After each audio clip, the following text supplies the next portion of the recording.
Call to order the Development Review Commission meeting of November 15th, 2021.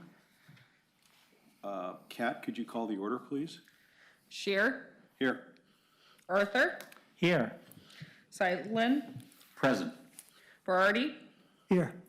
Singray. Here. And Bruce Poinsett and Kurt Smith are both absent this evening. Okay. Our first order of business is the minutes of November 1st, 2021. Does anybody have any corrections? Is there a motion to accept? I would move that we adopt the minutes of the November 1st meeting as submitted. Second. Kat, could you call the roll, please? Shear. Yes. Arthur. Yes. Seitlin. Yes. Berardi. Yes. Singray. Yes. Okay. We'll move right along. We don't have a council update tonight, so we'll get right into the public hearing.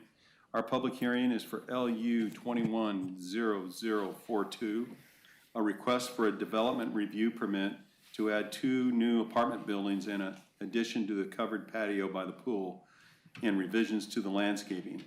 This site is located at 4933 Parkview Drive, tax ID number 21E06DD05600.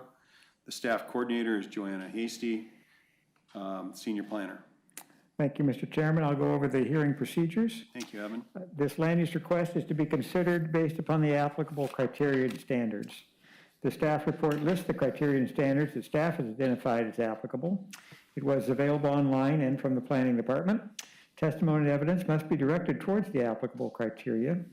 We ask that you please specifically identify to the commission the criteria or standards you're addressing so the commission may consider your testimony in relation to that criteria or standard that you're addressing. If you do not identify the criteria or standards you're addressing, the commission is not obliged to guess which standards or criteria you're testifying about and may not consider your testimony in its decision. Failure to raise an issue accompanied by statements or evidence sufficient to afford the commission and the parties an opportunity to respond to the issue precludes raising the issue to the City Council and the Oregon Land Use Board of Appeals based on that issue. The failure of the applicant to raise any constitutional or other issues relating to proposed conditions of approval with specificity to allow the commission to respond to the issue precludes an action for damages in circuit court. The public hearing process will be as follows. First, a presentation by staff, then testimony by the applicant, up to 20 minutes, then testimony by parties in support of the application, followed by testimony by parties opposed to the application, and finally, testimony by those neither for nor against the application. Individuals will be allowed up to 5 minutes. Any person in attendance may cede his or her time for testimony to another person except to the applicant, but in no case shall any person's testimony be increased to greater than 10 minutes. Recognized neighborhood associations, homeowner associations, government or government agencies, or other incorporated public interest organizations will be allowed up to 10 minutes. Following that would be the applicant's rebuttal up to 5 minutes, then commission deliberation, including a statement to the applicant by the commission of any proposed conditions of approval different than contained in the staff report, and the applicant's response to the commission's conditions of approval proposed following commission deliberation. The time limits do not include time spent responding to questions from the commission, testimony by attorneys, representatives, and witnesses, testifying on behalf of or which are part of the presentation by a person shall be counted within that person's time limit. It is assumed that persons are testifying on their own behalf unless they expressly identify the recognized neighborhood association, homeowner association, government or government agency, or other incorporated public interest organization they are representing. A potential conflict of interest is declared on behalf of each of the DRC members to the extent of their business or employment, which each will identify. Unless declared otherwise, the respective DRC member does not have a known, present, or anticipated future business relationship with the project or the applicant.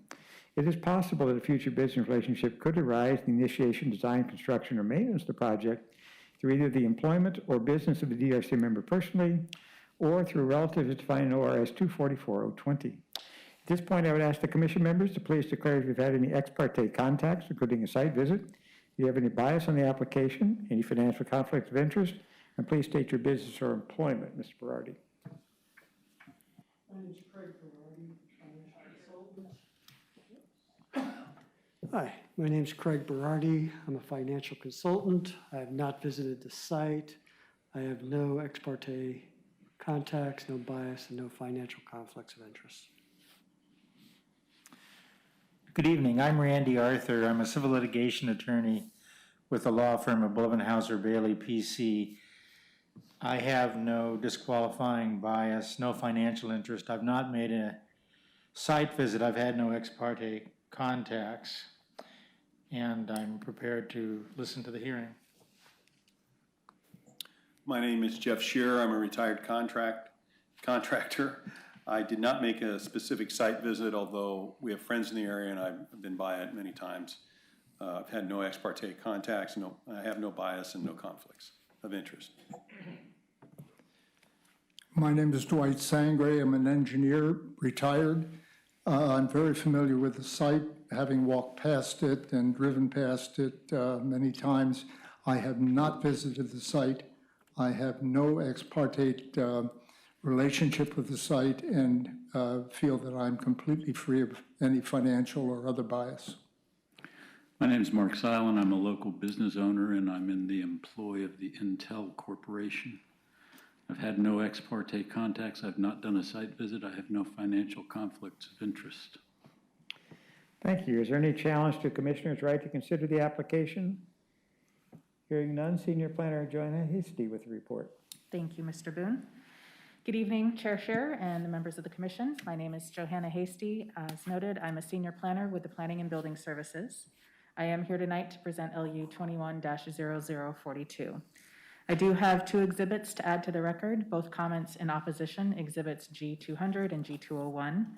Those have been forwarded to the members of the DRC and also posted online for your consideration. The issues raised, I'll just summarize them really quickly. I'll address them under the applicable standards, but the issues raised include dimensional requirements, parks and open space set-asides, parking, both on-site and spillover, privacy impacts, primarily on the single-family detached residential housing to the north, traffic, tree removal. One other comment was included specific to school bus stops and the lack of bus drivers. That is obviously something that is managed by the school district and it does not pertain to the project before you tonight, so I won't address that any further. As already mentioned, the project is for a development review permit to allow 2 new apartment buildings for a total of 36 new units, an exercise building that is being created out of an existing pool cabana with various site upgrades to walkways and landscaping, and the removal of 16 trees. I think the notice of public hearing erroneously said 15 trees, but it is 16. This is a vicinity map of the site. Obviously, the big blue area there is the subject site. It is located in the Westlake Neighborhood Association. It's zoned R5, but it is subject to the Westlake planned unit development that was approved in 1980, not the current R5 dimensional standards. Property to the north is also zoned R5 and developed with single-family residential. Property to the east is zoned R10 and it's developed with a church. Property to the west is also zoned R5 and it's developed with another multifamily housing complex. And then property to the south across Cruiseway is zoned Campus Research and Development, CR&D, and is developed with a mix of retail and commercial uses. So Exhibit E4 in the record is the proposed site plan. For the purposes of this presentation, I'm using LO Maps, the city's online interactive zoning map, because I wanted to show the approximate location of the building envelopes. I'm not claiming these to be to scale, but they're approximate, the areas in red. And I also wanted to include the context, specifically the single-family detached residential neighborhood to the north across Parkview Drive. And that's because we did receive some comments about that, and so I wanted to have a visual for the members of the commission to orient themselves to. As you can see from looking at this slide, the only new structure that will really be visible from off-site is the 24-unit apartment building up there in the left-hand corner of the site. It is located across from an open space track, basically about 10 feet from the property line there at its closest point, up to 40 feet as it angles away from the property line. As far as an approximate distance, that angled, the most distant point of the structure as it angles away, that's the closest it gets to the detached single-family residential to the north, and that's about a 100-foot distance. Parkview Drive is about 60 feet of that, and it does have street trees on both sides there, none of which are being proposed for removal. I thought about putting in an aerial photograph, but it got kind of messy. But the public sidewalk is on the south side of Parkview Drive. There is no sidewalk on the north side of Parkview there.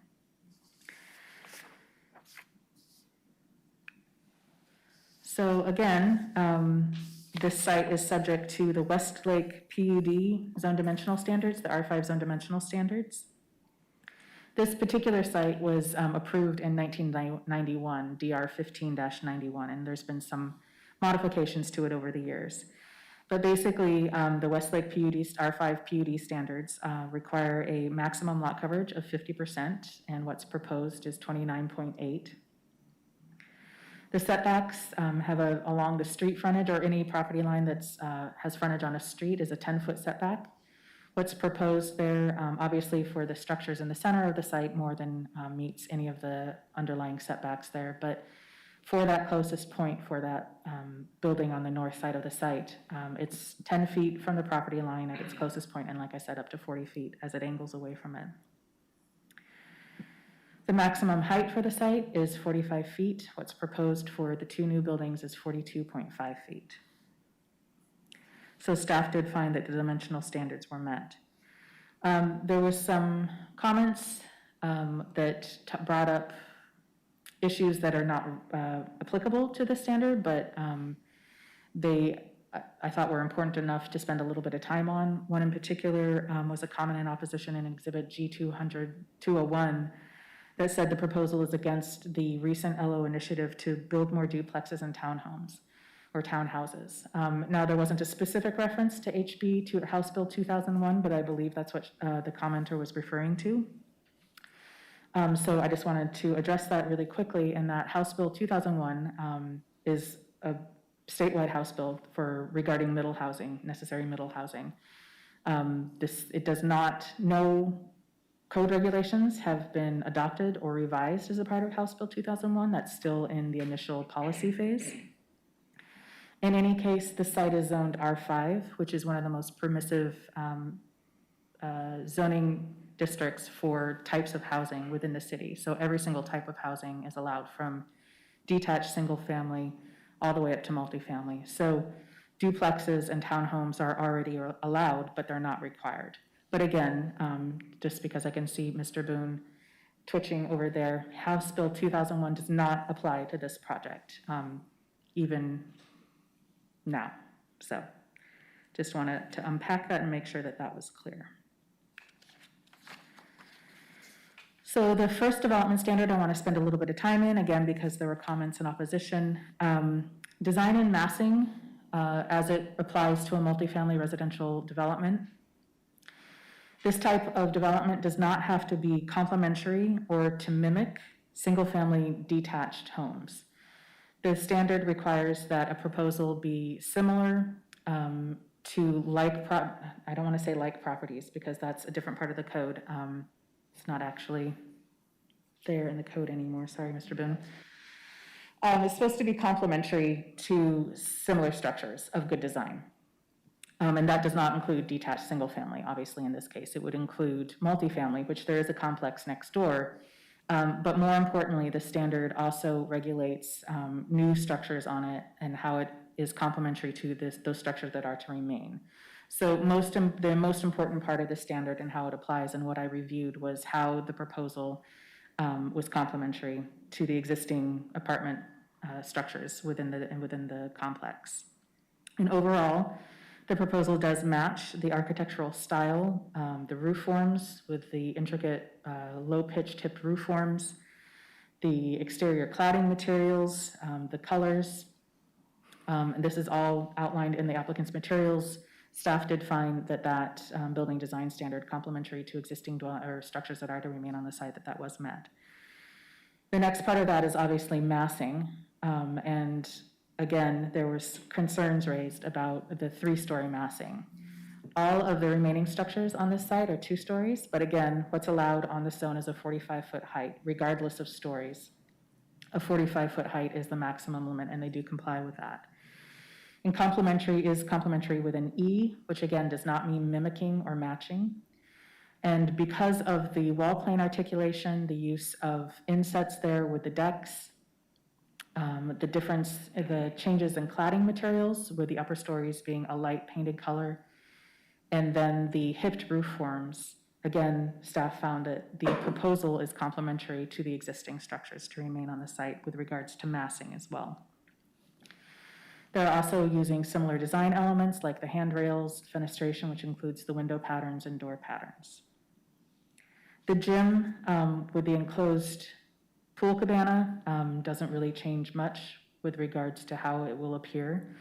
And obviously the use is the same, so I didn't spend too much time on that one, but staff did find that the building design standards were met as proposed.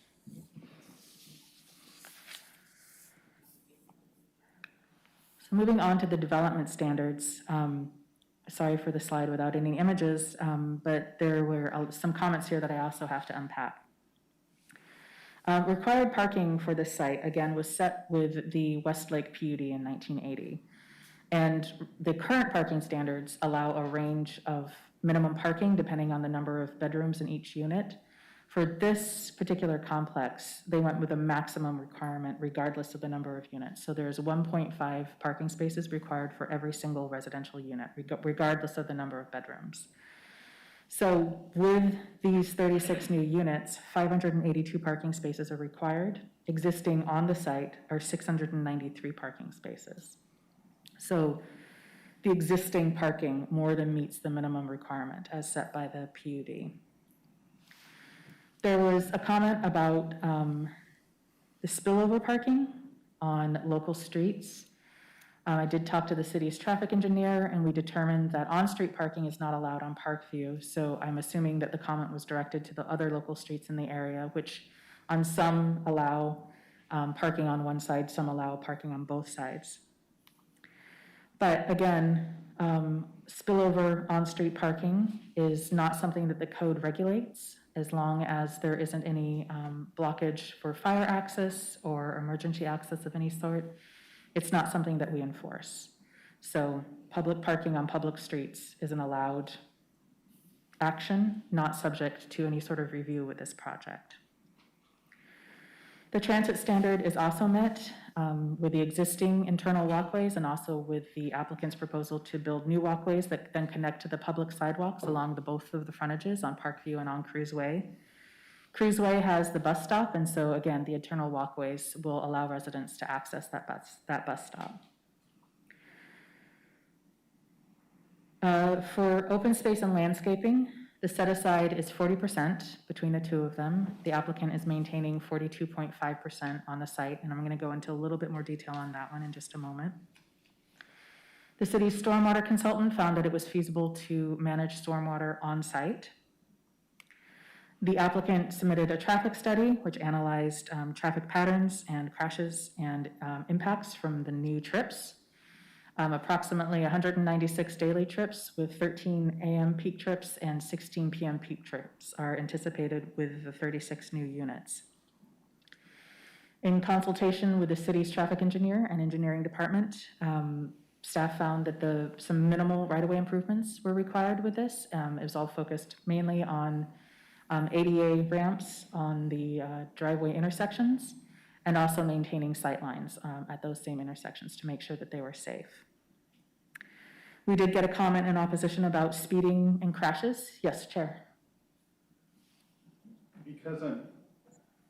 Could you tell me what you're talking about when you say 196 trips and 13 a.m. and 16 p.m. trips?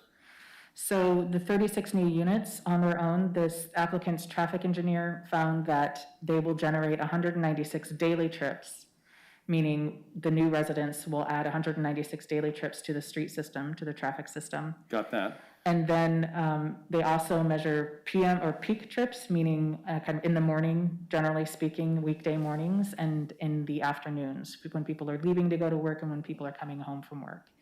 And based on the ITE, the International Trip manual. Institute of Traffic Engineers. Institute of Traffic Engineers, that was completely wrong. Thank you, Mr. Farley. There are also, that many units would also be expected to generate approximately 13 AM peak trips, meaning during a certain hour each morning, an additional 13 car trips will be made. Oh, okay. Right, and then in the evening, 16 Okay. additional trips will Got be it. made. Okay. Oh, Okay. So comments were received in opposition to the project, stating that there were concerns about speeding on Parkview Drive and also crashes. The traffic study did include some information about traffic about crashes. In that study at that time, they found that there were 2 in the last 5 years. So minimal based on the information available to ODOT, the Oregon Department of Transportation. Speed limit enforcement is again not something that is regulated or reviewed as a part of a development review permit. Obviously, if there are concerns, staff would recommend reaching out to the police department. If you have any other questions about the traffic study or any information here, like I said, the city's traffic engineer, Will Farley, is here tonight, and I would direct you to him. So, like I said earlier, I did want to talk a little bit more about the landscaping and park and open space set aside, which is, again, more than met with 42.5%. The minimum is 40%.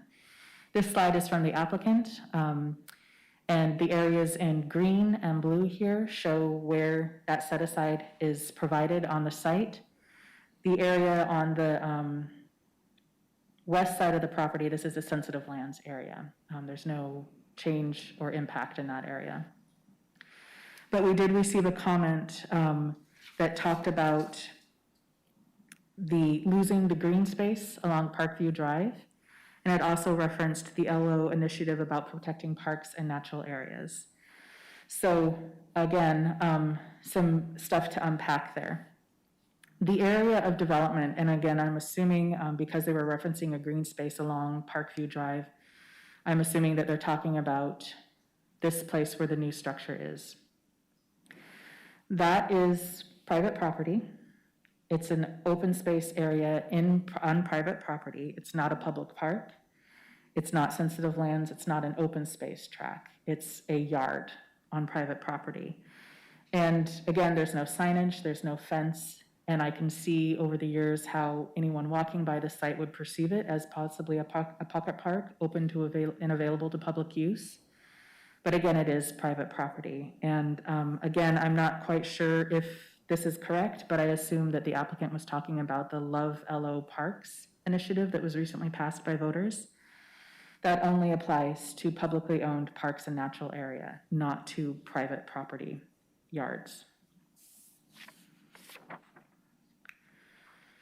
So finally, looking at tree removal, again, 16 trees requested for removal.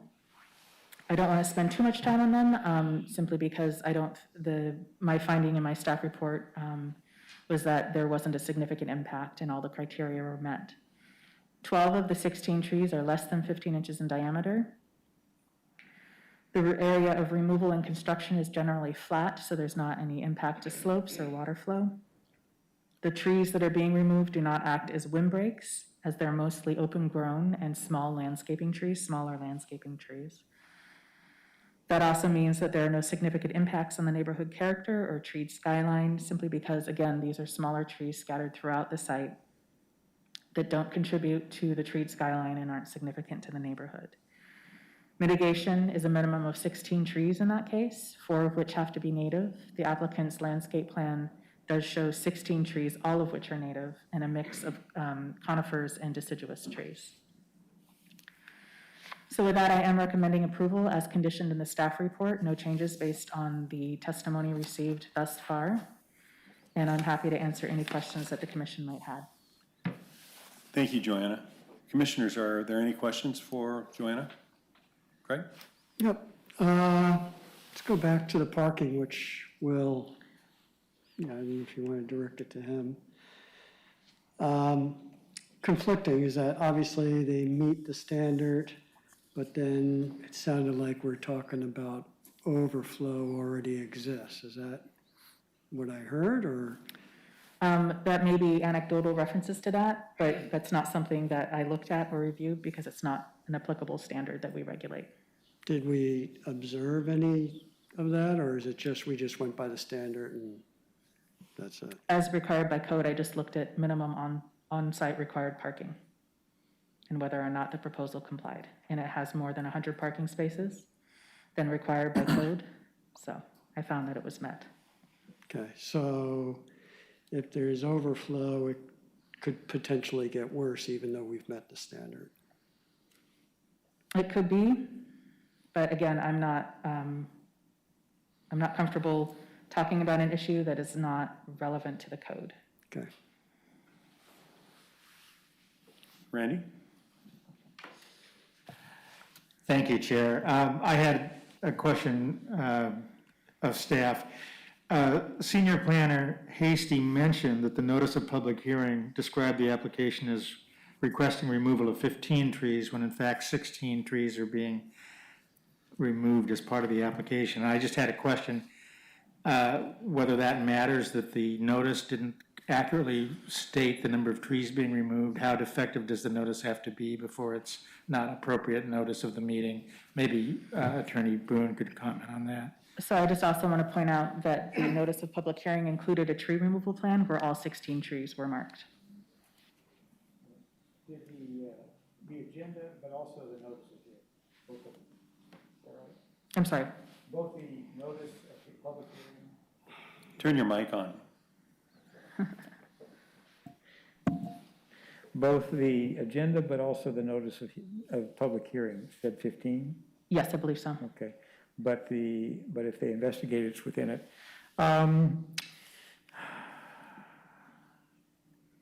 I just noticed it this afternoon. I apologize. Yeah.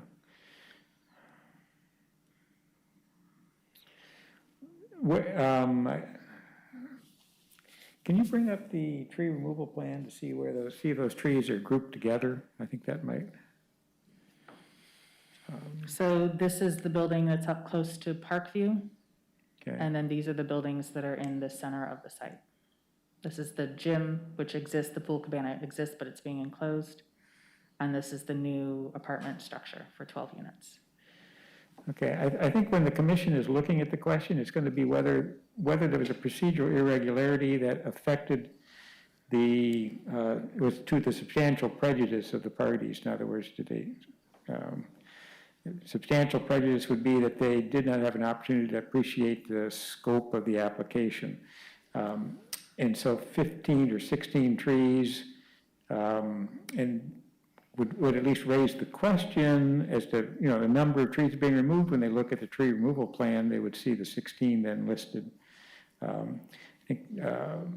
guess I would, without additional evidence on substantial prejudice by any of the parties, I would lean to say there's just not substantial prejudice by the difference because of the additional evidence in the record. And it's not like all 15, if you will, are packed in one area and there's one over there and nobody could notice that one. So that's the way I would read it. Okay, well, I'm just sensitive to that issue of notice, having served on various other boards and bodies. And I would hate to have us go through the hearing and have it declared invalid because of improper notice. So I just raised that. So thank you. Okay. Well, if the issue gets taken up ultimately, then it could be ultimately dialed back to 15. So I don't see a reason not to go forward with the hearing. Thank you. Thank you, Randy. Craig? Doctor? Nope. Dwight? No questions. Thank you. Okay. We'll now hear from the applicant, excuse me. You'll have 20 minutes and Evan will keep time. All right. See if I can make this work.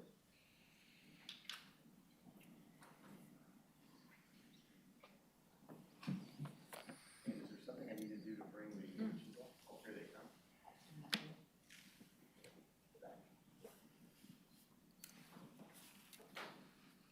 Hello, I'm Kurt Schultz. I'm a principal principal with Sarah Architects in Portland, Oregon. And our firm recently collaborated with Johanna on the, oh, not working? Had some problems with I this. can switch to the other side. Can I, what about if I We'll direct? just do that. We've had to do this before. I apologize. We're not sure why this happens on occasion. When everything is new. Yes. And I tried that. And then do I? Blame the architect. Is that off or on? There you Okay, there we go. Again, I'm Kurt Schultz. I'm a principal with Sarah Architects in Portland, Oregon. We most recently worked with Johanna on the Mercado Grove project that just recently opened. And I'm pleased to be here tonight, and thank you for your time and consideration. The owner and developer of this project is Property Reserve, Inc., and they are good caretakers of the existing Cruiseway Commons building and are wanting to invest more in the project to upgrade it, and we definitely appreciate that. So Cruiseway Commons is located just north of Cruiseway, between Cruiseway and Parkview in the Westlake neighborhood. I believe it was originally built in around 1995. And it's on 22 acres with 29 apartment buildings, and currently provides 252 residential apartment units for Lake Oswego with 693 parking spaces. The pool was expanded in 2017 through another land use action, and that was the last time that there's been any kind of changes or new development on the site. Property Reserve, Inc. Had found the project is very popular, and they wanted to invest dollars into upgrade it. The other thing that they noticed is that with 252 residential apartments, with 693 existing parking spaces, they actually had a lot of empty parking throughout the facility. They're essentially overparked today. I've talked to some of the property managers. There has not been any complaints about parking spillover north of Parkview. Matter of fact, that would be a really long walk if you were parking in that direction. It was actually the overcapacity of the parking that led Property Reserve, Inc. to consider adding some additional apartments and some additional amenities on the site.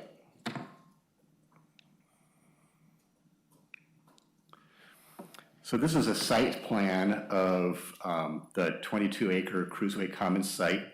We are proposing three new structures in total, including 2 new 3-story apartment buildings that are adding 36 new units. So we are adding, let's see if I can get this right, 24 new units to the north building, another 12 units to the south building. And we are also adding to an existing outdoor cabana a small fitness center amenity space for the residents of the project. The existing Cruiseway Commons buildings are a combination of both 2-story buildings and 3-story buildings. There actually are existing 3-story buildings on some of these larger buildings toward the center of the property. Those are actually upper townhouses. So there is both a 2-story and a 3-story scale within the existing facility.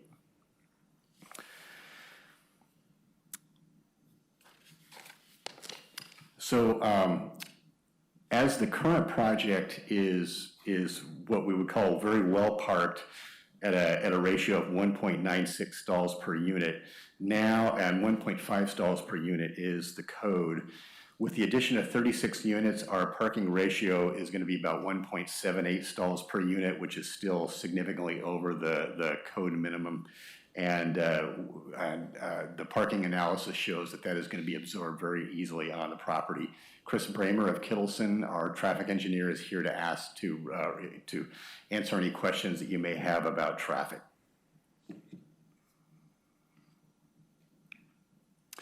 So as I mentioned, the existing buildings are 2 stories or 3-story buildings, primarily in kind of almost kind of a cottage, craftsman cottage feel. primarily of lap fiber cement siding and flat fiber cement siding. They all have low-pitched hip roofs, and it actually is a very pleasant community if you ever have a chance to get onto the community and walk around it. It has a almost kind of a very friendly village feel to it, and there's a significant amount of landscaping and trees on the site, so it's a very outdoorsy feel, a very pleasant place to live. Our goal was to introduce new buildings that continue the character of the existing structures and to really continue the existing development and create a very cohesive community. So I'm going to kind of walk you through some of the new introductions of new buildings on the site. The largest of the three buildings is the 24-unit, 3-story building that is on the facing north. Actually, this building primarily faces the existing kind of outdoor space set aside on the other side of the Parkview, which I believe is a kind of a sensitive land. There's a waterway and a creek that runs through that space. And the let's see if I can show the pointer here. The tightest place to the existing property line, which is just behind the sidewalk, is 10 feet. We're 50 feet away, 45 to 50 feet away at the deepest location. And from this corner, we're about 100 feet away from the nearest residence across Parkview. But the way the building is oriented is it's primarily oriented towards that open space tract, as opposed to oriented towards the single-family residences across Parkview. These buildings are, again, they're 3 stories tall with pitched hip roofs that match the existing roofs. And looking at it a little bit closer, there's quite a bit of grade fall along this site where the grade is dropping from left to right as you're facing from Parkview. What we were able to do is even take this large building and split it into 2 separate masses so that they actually follow the slope of the hill as a way to let the building step down the hillside and be even more broken up as opposed to feeling like a single large structure. The other thing that we did is we continued the lap siding of the existing buildings, but we stopped that at the 3rd floor line. And we're treating the upper story as kind of an attic story with a different expression with a lighter color and flatter panels that also kind of match the additional bay windows. The roof pitches are quite low, but in terms of the height of the building, the 42-foot high height is actually measured to the peak of our hip roof. The eave of each building is about 30 feet above grade, and the 3rd floor of each building is just a little more than 20 feet above grade. So it's not like that they're up at 45 feet. A lot of that height is actually built into the slope of the roof, which matches the pitch of the existing roofs as well. The buildings are also broken up with a lot of ins and outs and articulation. Inset balconies, bay windows, and a range of materials that we think are going to be very highly regarded and very compatible with the community. Then the east building, this is actually a view looking from the east, looking into the new building. So you can see some of the 2-story structures, but again, there's also 3-story structures with kind of bedrooms up in a loft on some of the other buildings. So these buildings aren't that different in scale from some of the other buildings on the site. The south building is smaller than the north building. The north building is probably about 130 feet wide by about 75 feet deep. This south building is about 80 feet by 75 feet in dimensions. Also 42.5 feet tall, but again, that 42.5 feet is measured to the very tip-top peak of the hip roof. But the eaves are about 30 feet above grade. And again, it's treated the same way. There's bay windows, there's recesses for balconies, there's a lot of articulation on these buildings and details. And we're using the change of material at the 3rd floor line to create an attic story expression on the top of the building that also helps reduce its mass and its scale and keep it feeling low. Finally, the last of the three buildings is our fitness building. And so the fitness building is actually part of the internal swimming pool complex where there is a couple of cabanas, which you can see right here, that were built in 2017. The fitness building is actually incorporating an existing cabana and then just expanding it slightly to create a outdoor fitness, or not an outdoor, an indoor fitness room, which doesn't exist on the campus right now. This is just a single one-story building, and we've added a clear-story roof to that building to allow natural light into the complex. So we really believe these three new buildings are going to be a real enhancement to the Cruiseway Commons community, will fit in with the current scale and architectural character of the setting, and will be an enhancement for the residents, and also add 36 new residential units for the citizens of Lake Oswego. So we thank you for your consideration of our proposal, and I look forward to any questions or comments you may have. So thank you. Thank you. Mark, do you have any questions? No? Nope. I have a couple for you. Yeah, Jeff.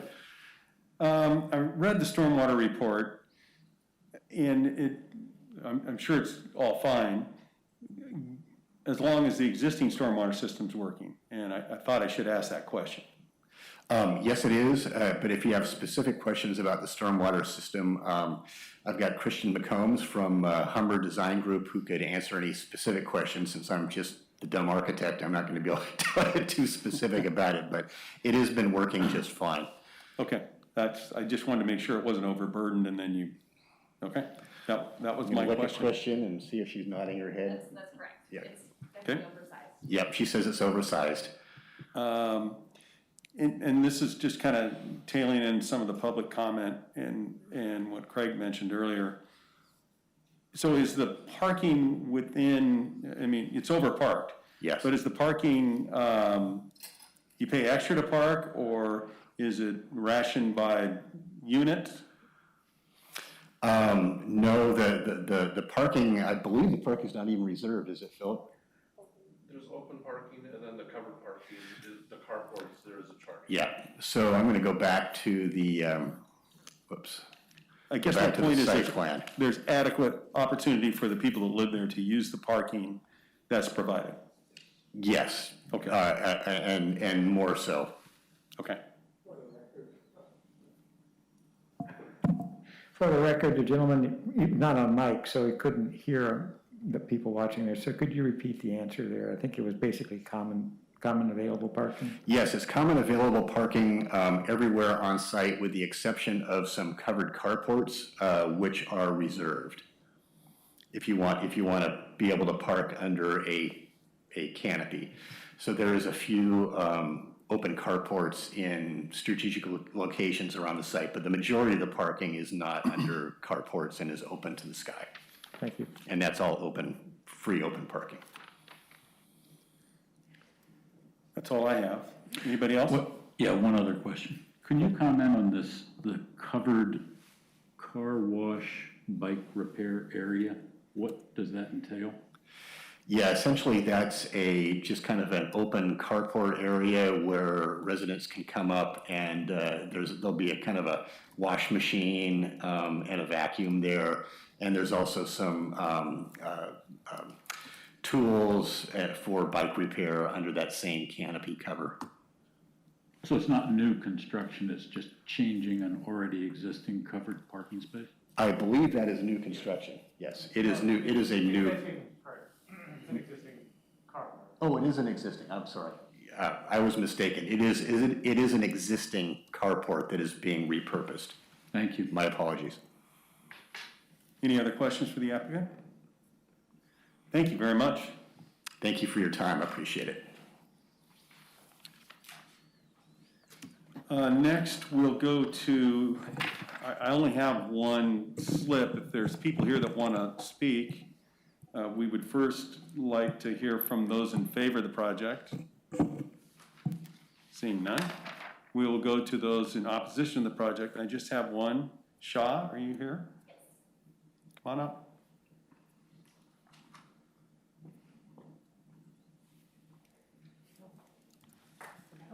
I'm having mic troubles. Let me get you a mic that works here. I think it's working. Oh, they work now? Oh, okay. I don't have to press anything, we're good. Okay. Good evening, members of the commission. My name is Radhika Shah, and I'm a student at Lewis and Clark School. I've been a member of the Cruiseway Commons community since August 2020. Since moving in, I've seen our neighborhood transform from a once vibrant, closely knit group to one that is fractured and unfamiliar. The Cruiseway Commons Management Company operates under the false persona of an entity that cares about their tenants. It can be convincing at first when you see the food trucks on the property, new paint being placed on the apartments, or even community surveys to analyze tenants' priorities. However, as a management company, they do not and cannot speak for us. There are a few points that were raised earlier by the commissioners that I would like to bring back up. Notice of the public hearing provided by the Cruiseway Commons seems to have lacked some of the pertinent information that you, the commissioners, received that the tenants did not. We only received a link for the city's website, Zoom information, and the date and time. We have not received any attachments such as the application of this development plan, and definitely no details about tree removals.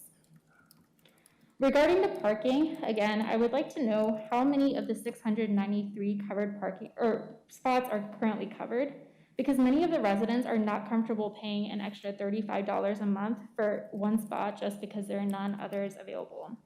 I'm not sure where we would go as an alternative. Regarding the car wash addition, seeing that residents already pay for the water that's conglomerated, such as when they're power washing the sidewalk, I'm worried about the additional costs that would be burdened upon the residents. I do want to clarify that there is currently a fitness center in addition to the one that they are planning on placing, but I don't think that this would have a large impact on the residents. Commissioners, please do not let them fool you into thinking that this expansion is what the residents want. Developing 2 new apartment buildings simply reduces cohesiveness, decreases our green spaces, increases parking demands, and perpetuates more noise and traffic throughout our community. We are constantly behind schedule with simple painting, which is greatly impacting the residents. I cannot picture how this construction will be adding a burden to the residents with minimum impact. While I admittedly am unfamiliar with city zoning laws and development, I would like to provide some anecdotal evidence and humanize this discussion. The Cruiseway Commons is such a diverse conglomerate of families with colorful cultures. I constantly see young children playing on their bicycles, running around laughing, and making friends with people that do not look like them. In a city that has experienced a growth rate of 74% in the last year, but still only has 1% population of African Americans and Black individuals, maintaining this diversity should be your utmost priority. However, the reality is that as we make unnecessary modifications to apartment complex, such as the Cruiseway Commons, you permit the landlords from increasing our rent and increasing the negative impact that follows. Everywhere you look around Portland, you can see gentrification, white flight, houselessness. Do you really want Lake Oswego to become the same as downtown? My fear is that as rent continues to increase, landlords will continue to push out folks from Lake Oswego who cannot afford to put a $2,000 roof over our heads. I can already see the impact of this as the apartment units have remained empty for several consecutive weeks. Commissioners, I urge you to please consider how approving this proposal will impact not just us at the Cruiseway Commons, but the greater Lake Oswego community. Please vote no on this proposal, and thank you for your time. Thank you for your comments. Commissioners, do you have any questions? Thank you. Is there anybody else that would like to testify? Seeing none. We'll go rebuttal. Yeah, neither for nor against. If none No. signed up, then it'll be rebuttal for 5 minutes. Applicant, do you have any rebuttal of the testimony? No? Evan? All right, 1 minute, what loads up?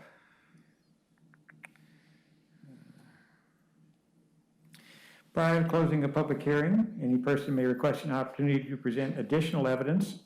If a request is made, the public hearing would be either continued to a date certain, not less than 7 days later, or the record would remain open for at least 7 days after the hearing to enable additional written evidence or testimony to be submitted, and the commission would establish the period for any rebuttal written evidence to be submitted. Is there any request to present additional evidence? Hearing none.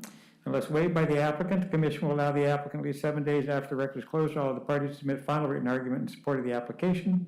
The information is considered part of the record, but does not include any new evidence. So I ask the applicant, do you wish to submit final written argument? Nope. Shake a head no. With that, Mr. Chair, you may proceed to deliberation. Thank you, Evan. Commissioners, what is your pleasure?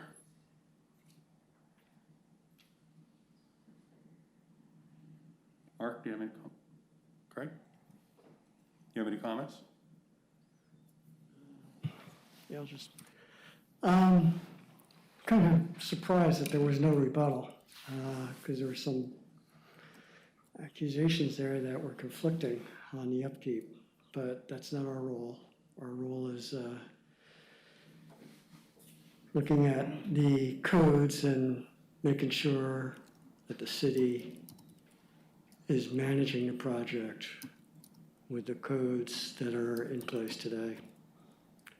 So I think that's got to be clear. Okay. Randy? I appreciated Attorney Boone's comments about my concern about the adequacy of the notice. I'm, generally concerned when you have a 3-story apartment building, as I understand it, juxtaposed against single-family residential homes, but I'm accepting the staff's explanation that this does comply with code in terms of the buildings being complementary to nearby structures of good design of similar nature. So I will be voting in favor of the application. Is there a motion?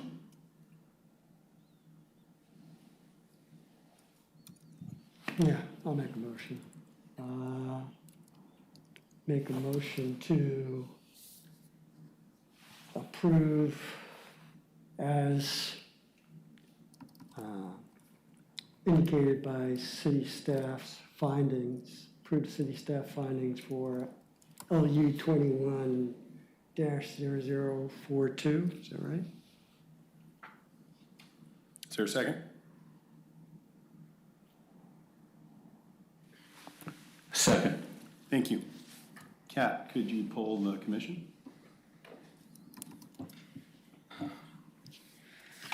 Scher, Yes. Arthur, Yes. Silent, Yes. Barty, Yes. Sangre. Yes.